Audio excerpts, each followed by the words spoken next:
Hello दोस्तों, मैं धनंजय गुप्ता आपका स्वागत करता हूं आज एक नई वीडियो में।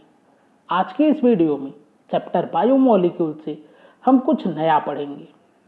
आज के इस वीडियो की हमारी टॉपिक है structures of glucose, galactose and mannose, यानी कि ग्लूकोज, गैलेक्टोज और मैनोज की संरचनाएं। दोस्तों, ये वीडियो आपके लिए बेहद इंपॉर्टेंट है। इससे आपके बहुत सारे कॉन्सेप्ट क्लियर हो जाएंगे। आज के इस वीडियो में पहले हम ग्लूकोज की संरचना को समझेंगे और उसी से रिलेट करके हम समझेंगे गैलेक्टोज और मैनोज की संरचना को। और आपको पिछली वीडियो में मैंने ग्लूकोज की संरचना को बहुत अच्छे से एक्सप्लेन कर दिया है। उसका लिंक भी मैं इस वीडियो के डिस्क्रिप्शन में दे दूंगा, तो आप चाहें तो पिछली वीडियो को भी चेक कर सकते हैं। तो चलिए बिना समय गवाए आज की इस मजेदार वीडियो को स्टार्ट करते हैं। हेडिंग लगाते हैं ग्लूकोज। आप जानते हैं ग्लूकोज एक एल्डोहेक्सोज है। एल्डोहेक्सोज का अर्थ है कि एल्डिहाइड समूह युक्त 6 कार्बन वाला कार्बोहाइड्रेट। यहाँ पे एल्डो लगाया गया है एल्डिहाइड समूह के कारण, हेक्स लगा है 6 कार्बन परमाणुओं की संख्या के कारण, और OSE सफिक्स लगाते हैं हम कार्बोहाइड्रेट के नामकरण में, जिसका अणुसूत्र C6H12O6 होता है। आप सभी लोग जानते हैं ग्लूकोज का सूत्र होता है C6H12O6।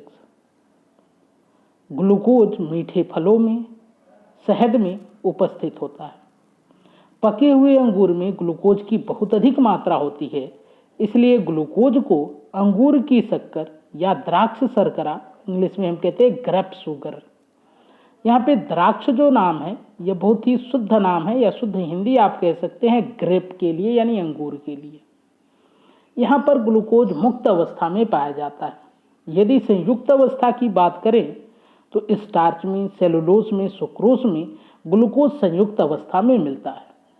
आगे वाली वीडियो में जब हम स्टार्च पढ़ेंगे तो हम देखेंगे जब ग्लूकोज के बहुत सारे अणु आपस में जुड़ते हैं तो स्टार्च और सेलुलोज का निर्माण होता है। सुक्रोज के बारे में पिछले वीडियो में ही हम पढ़ चुके हैं, जहाँ पे हमने देखा है एक ग्लूकोज का अणु जब जुड़ता है फ्रक्टोज के अणु से तो वहाँ पर सुक्रोज का निर्माण होता है। तो अब हम बात करते हैं ग्लूकोज की संरचना पर। इसके लिए आपको अणुसूत्र पता होना चाहिए C6H12O6, यानी ग्लूकोज में कार्बन परमाणुओं की संख्या 6 है।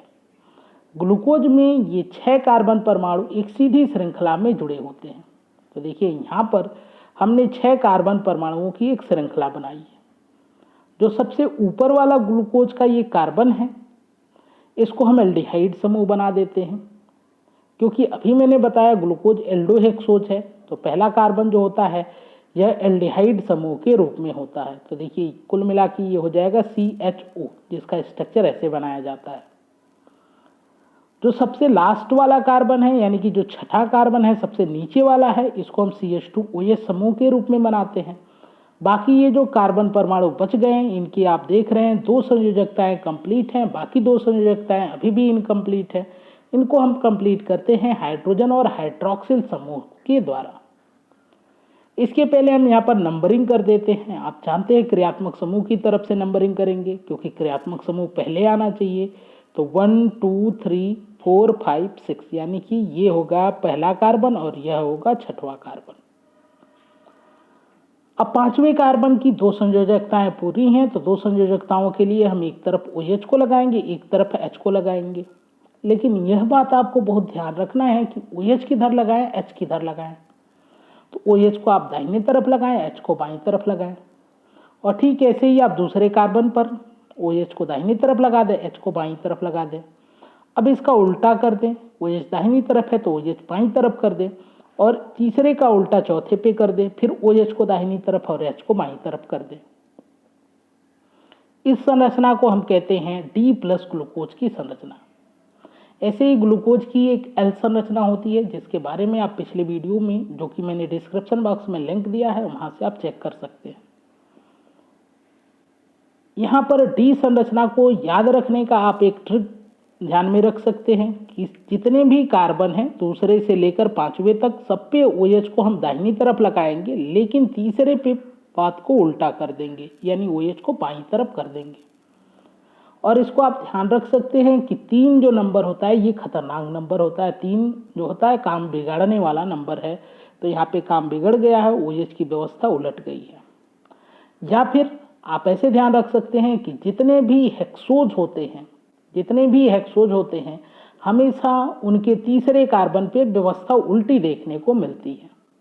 ऐसा आप लोगों ने फ्रैक्टोज की संरचना में भी देखा, तीसरे कार्बन पे व्यवस्था उल्टी दिखी। तो इस तरह से आप इसको ध्यान रखें। इस संरचना को हम कह सकते हैं ग्लूकोज की स्ट्रेट चेन स्ट्रक्चर या खुली श्रृंखला संरचना। ग्लूकोज की बंद श्रृंखला संरचना भी होती है, जिसको आप पिछले वीडियो में चेक कर सकते हैं, जिसका लिंक मैंने वीडियो के डिस्क्रिप्शन में दे रखा है। तो चलिए अब इस संरचना से रिलेट करके हम समझते हैं ग्लैक्टोज और मैनोज की संरचनाओं को। तो देखिए यहाँ पर बीच में मैंने बना दिया है डी ग्लूकोज की संरचना। ग्लैक्टोज और मैनोज की संरचना से पहले आप उसके अणुसूत्र को ध्यान रखें। ग्लूकोज का अणुसूत्र होता है C6H12O6 और ठीक यही फार्मूला होता है ग्लैक्टोज का और मैनोज का, यानी ग्लैक्टोज का सूत्र भी C6H12O6 होता है और मैनोज का भी फार्मूला C6H12O6 होता है।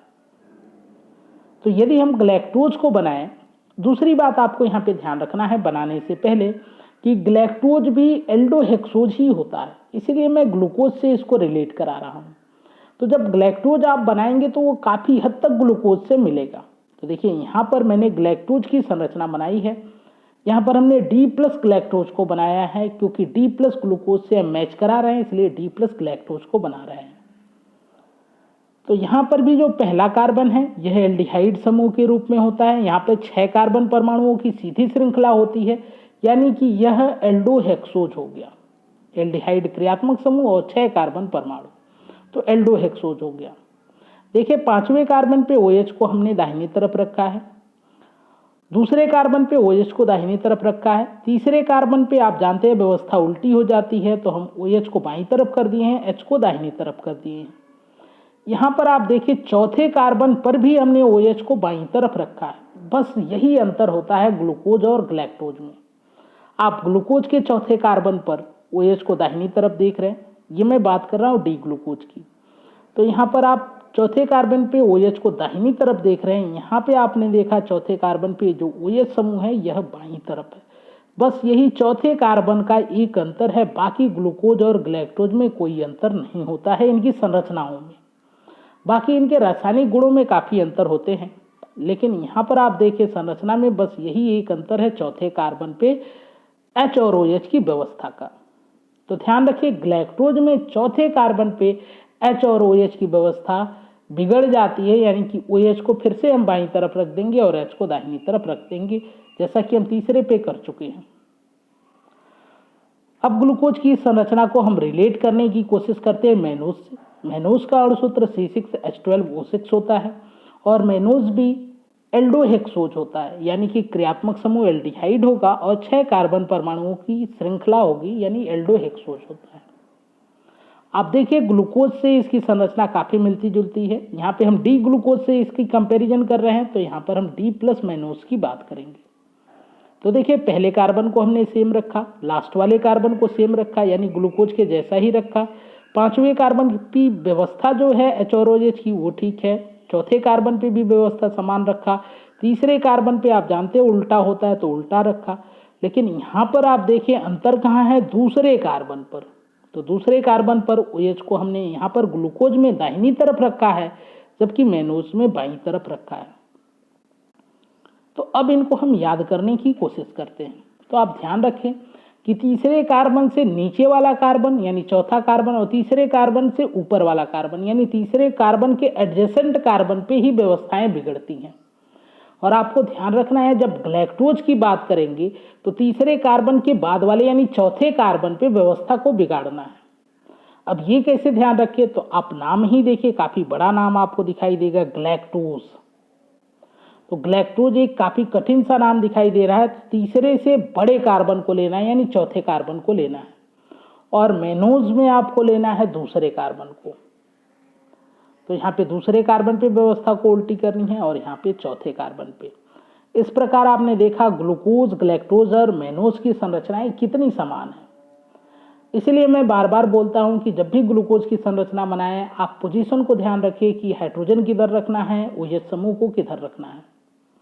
उम्मीद है कि आज की इस वीडियो से आपकी कुछ कन्फ्यूजन दूर हो गई होंगी। तो आज की वीडियो में फिलहाल इतना ही। यदि वीडियो आपको पसंद आए तो वीडियो को लाइक जरूर करें, अपने दोस्तों के साथ शेयर करें, हमारे इस चैनल को सब्सक्राइब करें, बेल आइकन को जरूर प्रेस कर लें ताकि आगे आने वाली वीडियो का नोटिफिकेशन आपको समय से मिलता रहे। आज की ये वीडियो देखने के लिए आपका धन्यवाद। वीडियो से संबंधित कोई भी विचार आपके माइंड में आता हो तो उसको कमेंट बॉक्स में जरूर लिखें। आज की इस वीडियो को देखने के लिए आपका धन्यवाद। मिलते हैं आपसे अगली वीडियो में।